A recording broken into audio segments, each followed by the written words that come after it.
मैं सिर्फ 22 साल का था। मेरी पहली इंटरनेशनल फ्लाइट थी। एयर इंडिया 171 मुझे लंदन जाना था, पढ़ने सीखने कुछ बड़ा करने। पर शायद किस्मत ने तय कर लिया था कि मैं लंदन नहीं पहुंचूंगा। मैं अब सिर्फ एक आंकड़ा बन जाऊंगा, एक हादसा। 12 जून दोपहर अहमदाबाद एयरपोर्ट से टेक ऑन ऑफ करते ही सिर्फ 30 सेकंड में ड्रीम लाइनर कहे जाने वाला बोइंग 787 सीधा शहर की बस्ती पर गिर गया। तेज धमाका, मकान चकनाचूर, सिर्फ मलबा, धुआं और लाशें। और उसके बाद एक सरकारी बयान, एक मुआवजे की घोषणा और एक जांच कमेटी। बस इतना ही।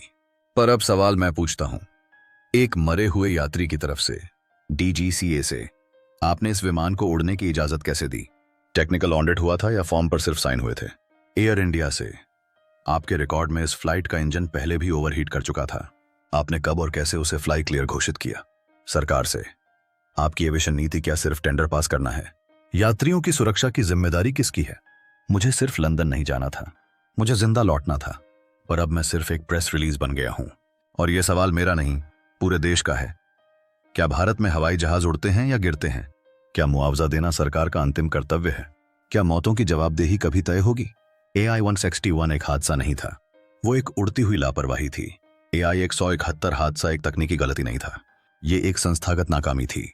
एक ऐसी व्यवस्था की पोल जिसमें सुरक्षा से ज्यादा जरूरी है कागजों पर दस्तखत। सवाल नंबर 1, DGCA, directorate general of civil aviation ने इस विमान को उड़ान भरने की अनुमति कैसे दी? एयर इंडिया के इस ड्रीमलाइनर की इंजन रिपोर्ट में बार बार ओवरहीटिंग और थ्रस्ट लोअरिंग की शिकायतें दर्ज थीं, फिर भी क्लियरेंस दे दी गई। क्या DGCA की मंजूरी सिर्फ एक फॉर्मेलिटी है? क्या जांच रिपोर्टें सिर्फ कागजों के लिए होती हैं, जान बचाने के लिए नहीं? सवाल नंबर 2, एयर इंडिया ने इस विमान को कैसे उड़ाया? एयर इंडिया के मेंटेनेंस रिकॉर्ड में साफ लिखा था, इस एयरक्राफ्ट की पिछले 6 महीनों में 4 बार आपात मरम्मत हुई। तो फिर इसे इंटरनेशनल फ्लाइट पर क्यों भेजा गया? क्या पैसे बचाने के लिए जिंदगियों से खेला गया? और तीसरा और सबसे गंभीर सवाल, क्या ये मौतें रोकी जा सकती थीं अगर DGCA ने अपने ऑडिट को गंभीरता से लिया होता? अगर एयर इंडिया ने यात्रियों को बेमतलब जोखिम में न डाला होता? अगर टेक्निकल टीम की रिपोर्ट्स पर एक्शन होता? तो शायद आज AI-171 लंदन में होती, किसी बस्ती के मलबे में नहीं। अब गलती किसकी थी? DGCA बोलेगी हमने तो नियम बनाए हैं, पालन एयरलाइन का काम है। एयर इंडिया कहेगी हमने DGCA की मंजूरी ली थी। सरकार बोलेगी हमने जांच कमेटी बिठा दी है। लेकिन इन सब के बीच मरे कौन? हम मरे। हमारे जैसे 22 साल के, 30 साल के पूरे परिवार मरे। क्या यह साझेदारी नहीं है? एक सिस्टमैटिक साझेदारी, जहां नियम तोड़ने वाले और नियम बनाने वाले दोनों मिलकर मौत पर व्यापार करते हैं। AI-171 गिरा नहीं था, उसे गिराया गया था लापरवाही से, मुनाफे की भूख से और जवाबदेही की गैरहाजिरी से।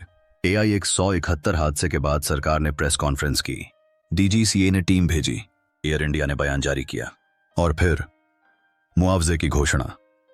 प्रत्येक मृतक के परिवार को Rs 25 लाख की सहायता दी जाएगी। अब सवाल उठता है, क्या एक इंसान की जान की कीमत सिर्फ Rs 25 लाख है? एक बेटा जिसने विदेश जाकर माँ बाप का सपना पूरा करना था, 25 लाख? एक माँ जो अपने बच्चों के पास जा रही थी, 25 लाख?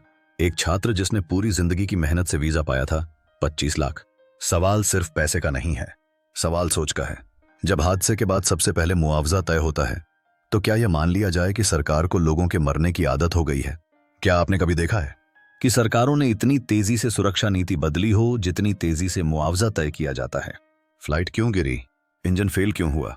पायलट की क्या रिपोर्ट थी? तकनीकी टीम ने कब अलर्ट किया था? इन सवालों के जवाब सरकार नहीं देती, बस कहती है 25 लाख दे दिए हैं, सहानुभूति व्यक्त करते हैं, जांच चल रही है। अब इस पर विचार कीजिए, क्या किसी सिस्टम की विफलता की भरपाई पैसों से हो सकती है?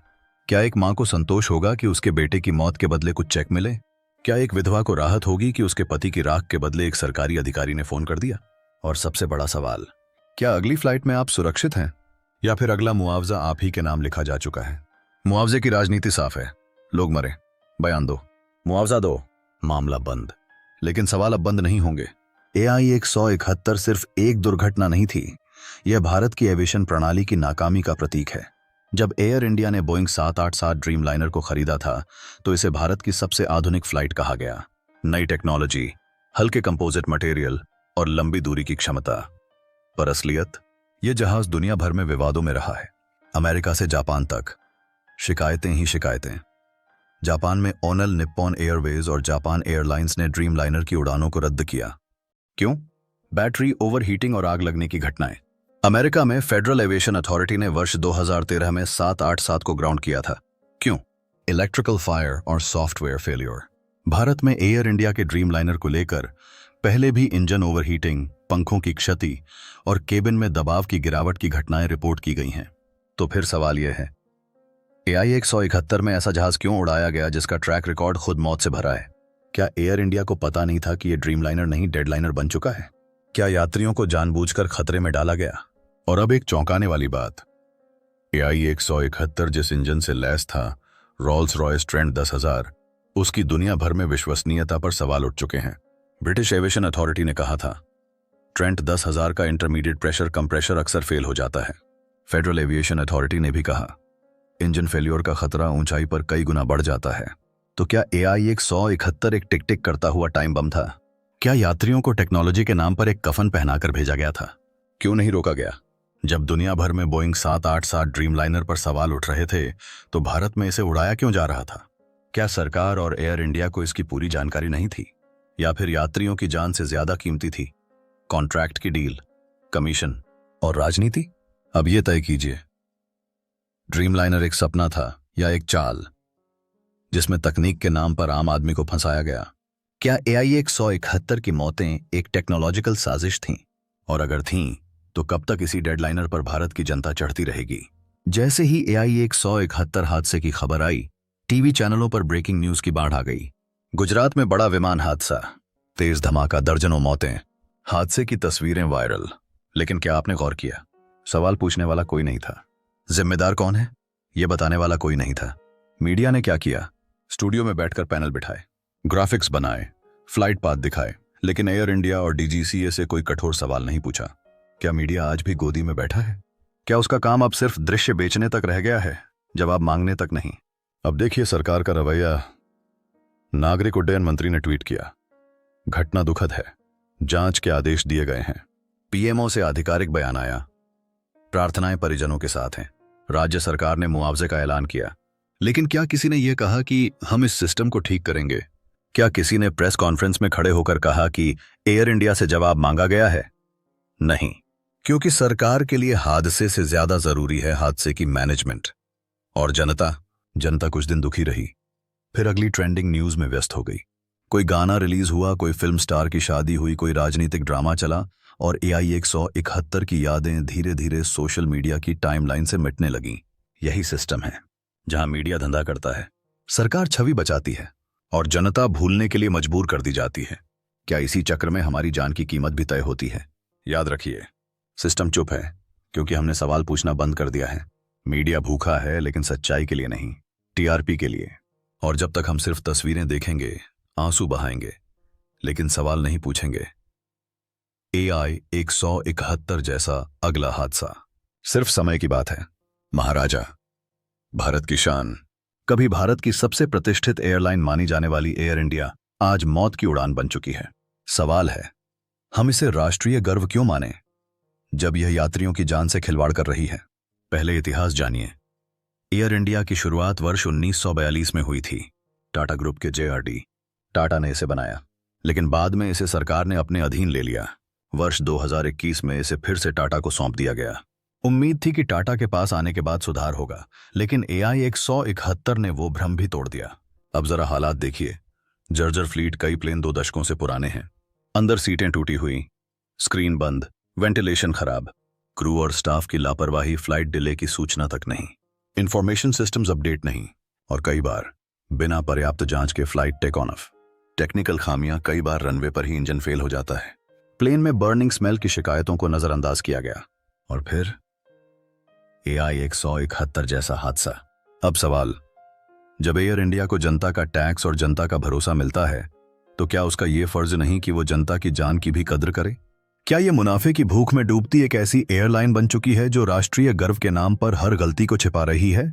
और सरकार, क्या सरकार ने यह सुनिश्चित किया है कि जिन जहाजों में तकनीकी खामियां हैं उन्हें उड़ने से रोका गया है? क्या एयर इंडिया के इंटरनल मेंटेनेंस स्टाफ पर निगरानी रखी जा रही है, या फिर सरकार एयर इंडिया को निजी कंपनी बताकर अपनी जिम्मेदारी से भाग रही है? याद रखिए, राष्ट्रीय गर्व वो नहीं होता जो बस झंडा दिखा दे। राष्ट्रीय गर्व वो होता है जो नागरिकों की सुरक्षा को पहली प्राथमिकता दे। आज अगर एयर इंडिया में चढ़ना लोगों के लिए मौत की उड़ान जैसा अनुभव बनता जा रहा है, तो हमें यह मानने में हिचक नहीं होनी चाहिए कि एयर इंडिया अब एक गर्व नहीं, एक राष्ट्रीय संकट बन चुका है। जब भी कोई विमान हादसा होता है, सरकार का एक बयान हमेशा तैयार रहता है। पर सवाल यह है, क्या डीजीसीए केवल जांच के आदेश देने के लिए है या हादसे रोकने के लिए भी? डीजीसीए की असल भूमिका क्या है? डीजीसीए यानी directorate general of civil aviation Bharat की सिविल एविएशन की निगरानी संस्था है। इसका काम है विमान कंपनियों की सुरक्षा व्यवस्था की जांच, फ्लाइट सर्टिफिकेशन देना, पायलट्स और मेंटेनेंस स्टाफ की योग्यता पर नजर रखना, तकनीकी खामियों की रिपोर्ट बनाना और अगर कोई एयरक्राफ्ट उड़ान के लायक नहीं है तो उसे जमीन पर रोक देना। लेकिन क्या डीजीसीए ये काम कर रहा है या सिर्फ कागजी फॉर्म भरने वाली संस्था बनकर रह गया है? डीजीसीए और AI 171 जब दुनिया भर में बोइंग 787 ड्रीमलाइनर की सेफ्टी पर सवाल उठे, तो डीजीसीए ने भारत में इन्हें उड़ने की अनुमति क्यों दी? जब रोल्स रॉयस ट्रेंट 10,000 इंजन की बार बार फेल्योर रिपोर्ट सामने आई, तो क्या डीजीसीए ने उसका ऑपरेशन रोका? जब पहले भी एयर इंडिया की फ्लाइट्स में सिस्टम फेल, क्रैक्ड विंग्स और केबिन डिप्रेशराइजेशन जैसे मामले आए, तो क्या डीजीसीए ने इनकी ऑडिट रिपोर्ट सार्वजनिक की? डीजीसीए की चुप्पी। सबसे खतरनाक, डीजीसीए न सरकार से सवाल करता है न कंपनियों से। अगर डीजीसीए सिर्फ रिकॉर्ड दर्ज करता रहे और कोई कार्रवाई न करे, तो वो एजेंसी नहीं, पोस्टमैन बन जाती है। अब एक और गंभीर बात, डीजीसीए की फंडिंग और स्टाफिंग सरकार के अधीन होती है। यानी अगर सरकार कोई पॉलिसी थोप दे या कोई विमानन कंपनी राजनीतिक संबंधों के सहारे उड़ान जारी रखे, तो क्या डीजीसीए वास्तव में स्वतंत्र है या फिर एक रबर स्टैंप एजेंसी है जो सरकार और कंपनियों के इशारे पर चलती है? तो अब हम पूछते हैं, क्या डीजीसीए ने AI 171 के उड़ान से पहले उसकी मेंटेनेंस रिपोर्ट देखी थी? क्या उसने यात्रियों की सुरक्षा को प्राथमिकता दी थी, या फिर वह भी बाकी सिस्टम की तरह हादसे के बाद सिर्फ शोक प्रकट करने आया था? याद रखिए, जब एक निगरानी एजेंसी खुद नकारा साबित हो जाए, तो देश की हर फ्लाइट एक संभावित हादसे का नाम बन जाती है। हमें डीजीसीए से जवाब चाहिए, न केवल जांच रिपोर्ट बल्कि जिम्मेदारी का भी प्रमाण चाहिए। जब सरकार ने एयर इंडिया को टाटा ग्रुप को अब सुधार होगा। अब काबिल हाथों में देश की राष्ट्रीय एयरलाइन है, लेकिन AI 171 के हादसे ने वो भरोसा तोड़ दिया। हादसे के बाद टाटा ग्रुप ने क्या किया? न कोई सार्वजनिक प्रेस कॉन्फ्रेंस, न कोई ईमानदार स्वीकारोक्ति, न कोई CEO सामने आया, न किसी अधिकारी ने इस्तीफा दिया। बस एक सुसज्जित ट्विटर पोस्ट, हम दुखी हैं, जांच होगी, मुआवजा दिया जाएगा। बल्कि मैं और मेरे जैसे करोड़ों भारतीय टाटा ग्रुप से बेहद प्यार करते हैं, क्योंकि टाटा ग्रुप ने वर्षों तक देश की सेवा की है। चाहे वो रक्षा क्षेत्र हो, आपदा राहत में सहयोग हो या सामाजिक जिम्मेदारियों में अग्रणी रहना हो, टाटा ग्रुप पर देश को गर्व रहा है और हम आज भी उन्हें देश का गर्व मानते हैं। लेकिन जब प्यार होता है तभी सवाल भी उठते हैं, और जब भरोसा टूटा हो तो जवाब मांगना जरूरी हो जाता है। अगर AI 171 की फ्लाइट आपकी थी, तो उन लोगों की जान की भी जिम्मेदारी आपकी थी। एयर इंडिया अब टाटा ग्रुप की मिल्कियत है, तो क्या मेंटेनेंस की लापरवाही की जिम्मेदारी टाटा की नहीं? क्या फ्लाइट की जांच रिपोर्ट की पारदर्शिता की जिम्मेदारी टाटा की नहीं? जब लाभ टाटा का है, तो जवाबदेही भी उसी की होनी चाहिए। और यह पहली घटना नहीं है। पिछले वर्षों में एयर इंडिया की फ्लाइट से जुड़ी कई तकनीकी और सेवाजनक लापरवाहियों की खबरें आई थीं, लेकिन कोई ठोस एक्शन प्लान, सुरक्षा मानकों का रिव्यू या सार्वजनिक जवाबदेही सामने नहीं आई। अब एक सीधा सवाल, अगर यही हादसा किसी विदेशी एयरलाइन में होता और वही चुप्पी रहती, तो क्या टाटा जैसी कंपनी उस पर भी ऐसे ही भरोसा करती? तो फिर जब जनता ने टाटा पर भरोसा किया है, तो वो भरोसा टूटने पर जवाब कौन देगा? और सबसे बड़ा प्रश्न, क्या टाटा ग्रुप कॉर्पोरेट गवर्नेंस की मिसाल बनाना चाहता है या सिर्फ कॉर्पोरेट प्रॉफिट की मिसाल? AI 171 की हर लाश एक सवाल छोड़ गई है कि क्या अब देश में कोई भी कंपनी इतनी बड़ी हो चुकी है कि वो जवाबदेह ही ना हो? याद रखिए, ब्रांड की इज्जत विज्ञापन से नहीं, जिम्मेदारी से बनती है। और अगर टाटा भारत का गर्व है, तो उसे सबसे पहले भारत के नागरिकों की जान की परवाह करनी होगी। घायलों को 2 लाख रुपए तक की सहायता दी जाएगी। कुछ न्यूज चैनलों ने इसे सरकार की तत्परता बताया, लेकिन अब रुककर सोचिए, क्या वाकई 10 लाख रुपए किसी की मौत का जवाब हो सकता है? क्या वो बच्चा जिसकी मां उस विमान में थी, क्या वो इस चेक से फिर से मां को पा जाएगा? क्या उस पिता का दर्द कम हो जाएगा जो अपनी बेटी की शादी की तैयारी कर रहा था, लेकिन अब उसकी चिता जलानी पड़ी? ये कोई ATM ट्रांजैक्शन नहीं था, यह कोई बीमा स्कीम का क्लेम नहीं था, ये 22 इंसानों की मौत थी। 22 सपने, 22 घर, 22 भविष्य और 22 बार सिस्टम की असफलता। लेकिन सिस्टम को लगता है कि पैसा दो, सब चुप हो जाएंगे। सवाल यह नहीं है कि मुआवजा कितना मिला, सवाल यह है कि हादसा हुआ ही क्यों। मुआवजा देना तब होता है जब आप मान लेते हैं कि गलती हुई, पर क्या इस गलती के लिए कोई जेल गया? क्या किसी की जिम्मेदारी तय हुई? मुआवजे की राजनीति आप देखेंगे कि हर बार हादसे के बाद सरकार सिर्फ यही करती है, जांच बैठा दो, मुआवजा घोषित कर दो और अगले हफ्ते भूल जाओ। क्या यही इंसाफ है? क्या यही सिस्टम है? क्या अब देश में मौत का मूल्य 10 लाख रुपए रह गया है? और फिर आता है न्याय की प्रतीक्षा। हादसे के बाद 4 दिन बीतते हैं, फिर 4 हफ्ते, फिर 4 महीने, और फिर हर परिवार को कहना पड़ता है हमें न्याय नहीं चाहिए, बस सुकून चाहिए, क्योंकि उन्हें पता है न न्याय आएगा न सच्चाई। आखिरी बात, हमने कभी पूछा है सरकार से, आपके लिए एक जान की कीमत क्या है? कब तक हम हादसों के बाद सिर्फ चेक बांटेंगे? कब तक कोई जवाबदेह नहीं होगा? और सबसे बड़ा सवाल, क्या अगली फ्लाइट में मरने वाला मैं या आप होंगे? इसलिए हमें अब खामोश नहीं रहना है, क्योंकि अगर आज आपने सवाल नहीं पूछा तो अगली बार जब मौत आएगी वो भी एक चेक छोड़कर चली जाएगी।